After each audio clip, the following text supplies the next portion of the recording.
እንደምን አላችሁ? በጣም የሚገርም ዜና ነው ይዤላችሁ የመጣሁት ስለ መካከለኛው ምስራቅ አፍሪካ በደንብ በዚህ ሳምንት በጣም ሀርድ የሆኑ ቶፒኮችን ነው እያነሳን የምንናገረው። ዛሬ ላካፈላችሁ ከምፈልገው ነገር አንዱ እንግዲህ የአሜሪካና የኢራንን ጉዳይ እያያችሁ ነው። የማይተማመን ባልንጀራ ወንዝ ለወንዝ ምንድን ነው የሚባለው ይማማላል ነው የሚባለው። በቃ መተማመን አይችሉም። በእንደዚህ አይነት ሁኔታ የሚመሰረት ግንኙነት በጣም ኢፌክቲቭ ይሆናል ተብሎ አይጠበቅም። ሆነን ለመናገር ሊፈራረሙ ይችላሉ፣ ምን ሊሉ ይችላሉ። የሚሳካ አይመስለኝም በእኔ በግሌ ሳስብ። ማለት ነው አሜሪካ 300 ቢሊዮን ዶላሩን አሳልፋ ለመስጠት ካሁኑ የተለያዩ አይነት ነገሮችን እየደረደረች ነው። ኢራን ይህንን በጣም አድርጋ እየተረዳች ነው። የአሜሪካ የዲፕሎማሲ ምንድነው አቅም፣ የዲፕሎማሲ ባህሪ በዓለም አቀፍ ደረጃ ኦልሞስት በቃ ቅርጸ ቢስ እየሆነ ፌል ያደረገ እንደሆነ እያየን ነው።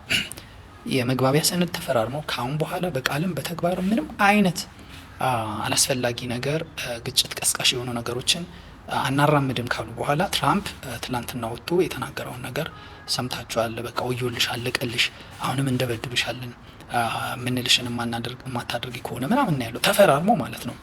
ፊርሙ መጀመሪያ መጥፎ ቃል እንኳን ላለመናገር ነው። በቃ ሰውየው ራሱን ማኔጅ ማድረግ እንኳን አልቻለም። ይሄ ምን ያህል ውስጥ ቴንሽን መኖሩን ያሳየን። ኢራኖች ካላቸው ወደ 400 ኪሎ ግራም ዩራኒየም ውስጥ ሜቢ 80 የሚያበልጽጉት 90 የሚበልጽግ ዋቴቨር አሳልፈው ይሰጣሉ ወይ እንዳለ ለአሜሪካ አሳልፈው ይሰጣሉ ወይ የሚለው ነገር ካሁኑ ኢራን ትሰጣለች ብዬ አላስብም። ሜቢ 200 ላይ ሊሆን ይችላል የምትደራደረው።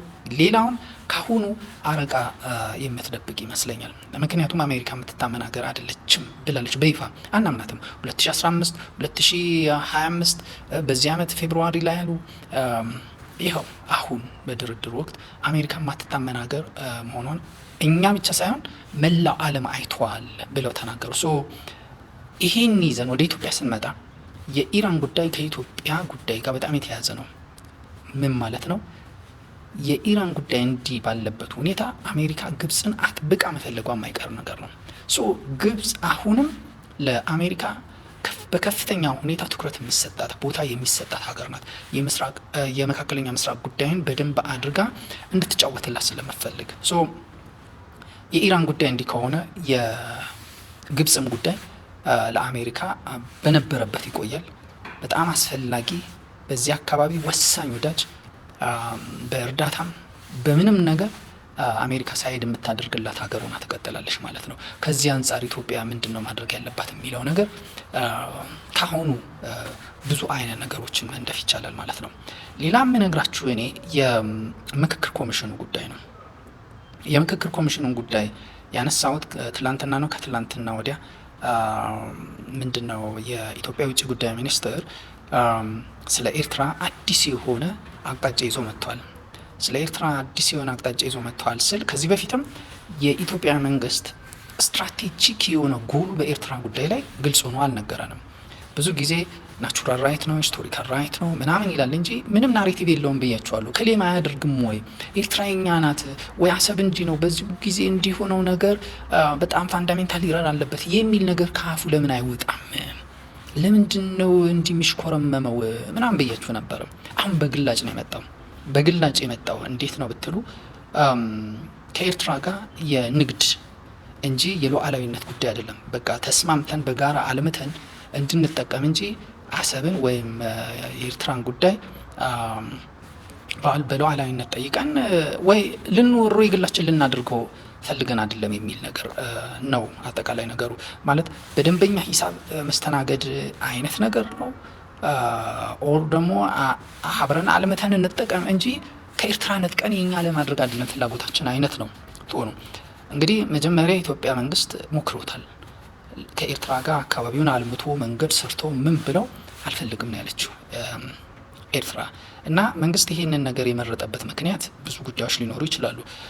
መስከረም 26 በፈረንጆቹ አቆጣጠር 2026 ዩኤን አዲስ ሪፎርም ይዞ ይመጣል። አካባቢ ሀገሮች እርስ በርሳቸው መተባበር፣ መተሳሰር፣ በንግድ በተለያዩ ኢንፍራስትራክቸሮች መተሳሰር እንዳለባቸው፣ ይህንን የማይወዱ የማይፈቅዱ ደግሞ የመገለል አደጋ እንደሚያጋጥማቸው፣ እንደ ኤርትራና ጅቡቲ የመሳሰሉ ሀገሮች ደግሞ ይህን ያህል የህዝብ ቁጥራቸው አነስተኛ መናቸው ብዙ ነገር እንደ ኢትዮጵያ ባሉ ሰፊ ህዝብና የተፈጥሮ ሀብት ባላቸው ሀገሮች ጥገኛ መሆናቸው የማይቀሩ ሀገሮች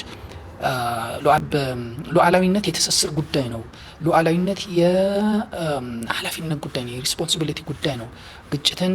ሉዓላዊነትን ተጠቅሞ ግጭትን ማስፋፋት፣ ሉዓላዊነትን ተጠቅሞ አካባቢው መረበሽ ምናምን የሚያገልና ብዙ ችግር የሚያመጣ ነው የሚባል አይነት ትርጓሜ ነው የሚኖረው ካሁን በኋላ የዩኤን ቻርተር በሉዓላዊነት በሀገርነት ጉዳይ ላይ ይዞት የሚመጣው ነው የሚባለው።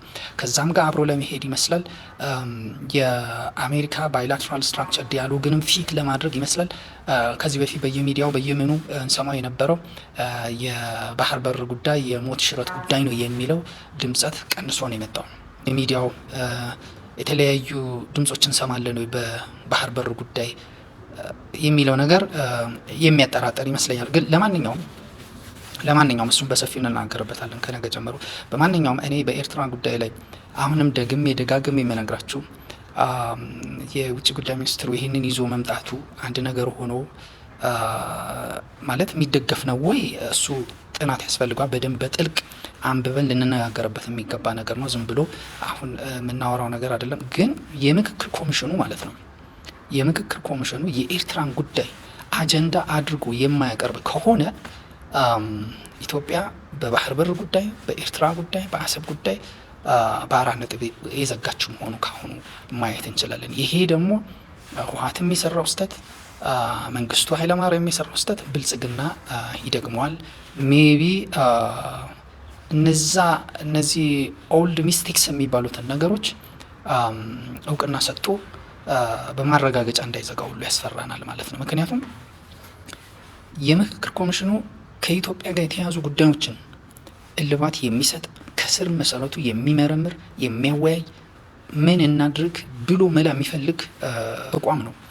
ይህ ተቋም የኤርትራን ጉዳይ ወደ ጎን ገፍቶ የኢትዮጵያን ጉዳይ እየፈታው ነው። በቃ የኢትዮጵያን ጉዳይ ፈትቼ ለአንዴና ለመጨረሻ ጊዜ መፍትሄ እሰጣለሁ ቢል እውነት አይሆንም።